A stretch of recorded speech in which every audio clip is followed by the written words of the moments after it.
Olje odigra ključno vlogo pri učinkovitem in nemotenem delovanju avtomobilskega motorja.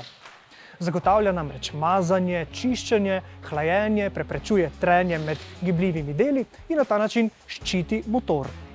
In ta za motor življenjsko pomembna tekočina se s časom in uporabo postara. No in tokrat nas zanima, kaj se pravzaprav dogaja takrat, ko se olje postara.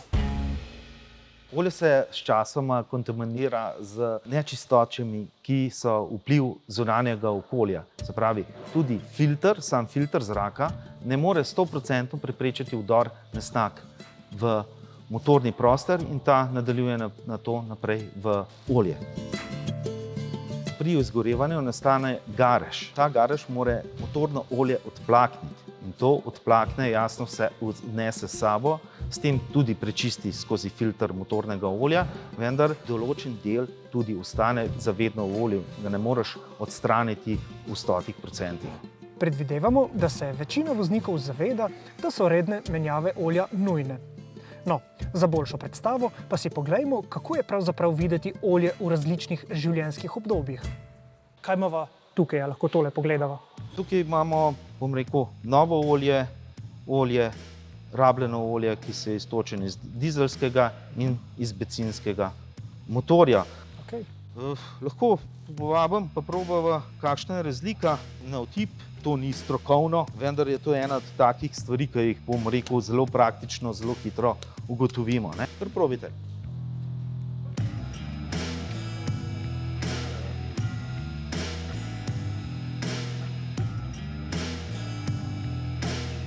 Ja, kar lepljivo se zdi. Razlika je v bistvu takoj občutna. Temperatura je ena od tistih dejavnikov na to.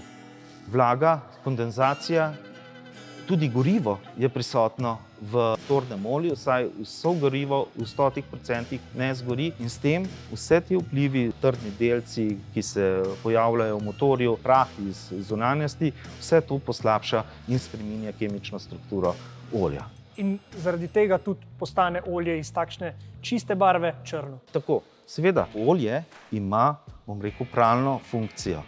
Se pravi, na oblogah, stenah, batov se naberejo in na samem batu se naberejo garež saje in to je funkcija olja, ki mora to sprati.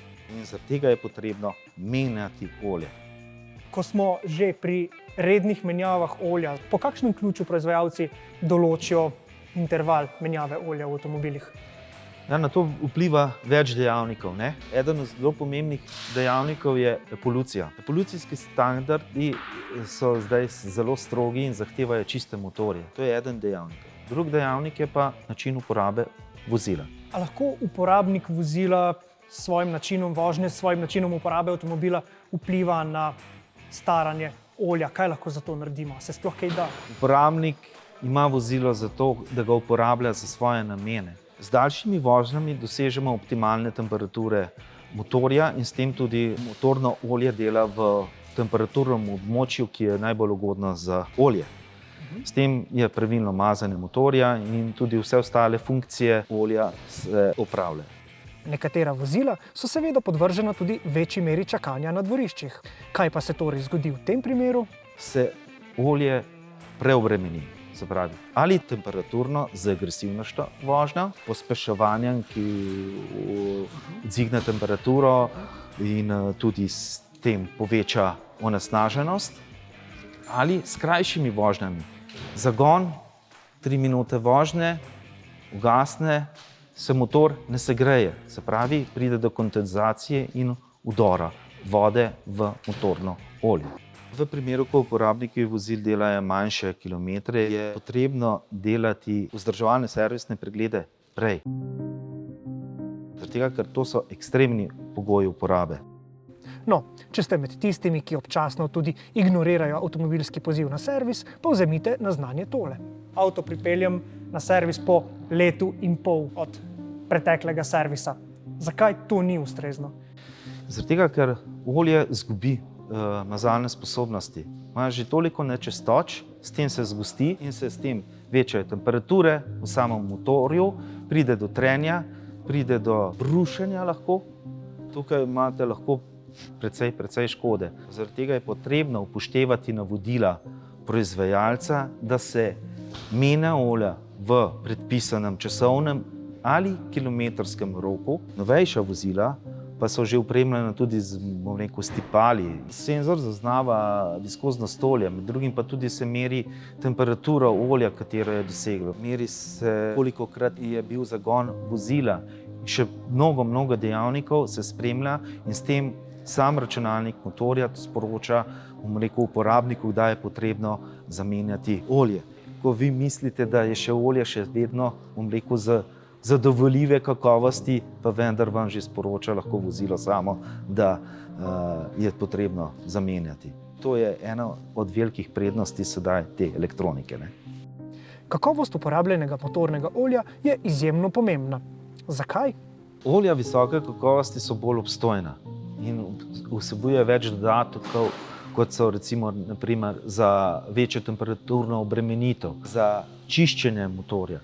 In te dodatki podaljšujejo obstojnost olja, se pravi, olje lahko deluje pod večjo obremenitev v ekstremnih primerih, ta visoko kakovostna olja, in s tem se podaljšuje njegova življenjska doba, ter tudi motor je manj obremenjen, ker ima boljše mazalne sposobnosti. Tukaj vidimo staro olje iz dizelskega motorja in staro olje iz bencinskega motorja. A je med njima kakšna razlika? Lahko na prvi pogled viskoznost. Viskoznost je tukaj že različna. Se pravi, če bi nekako lahko zlili to olje, bi videli, da ta olje je manj viskozna kot motorno olje iz bencinskega motorja. Ja, je že na pogled povsem drugačno. Ja, seveda. Tega, ker dizelski motorji proizvajajo več nesnage in s tem ta nesnaga ostaja v motornem olju in se tudi zgoščuje. Vsi motorji držijo lahko veliko, samo ob primernem vzdrževanju. Se pravi, varčevati na menjavi olja je največja napaka, ki jo lahko naredi uporabnik vozila.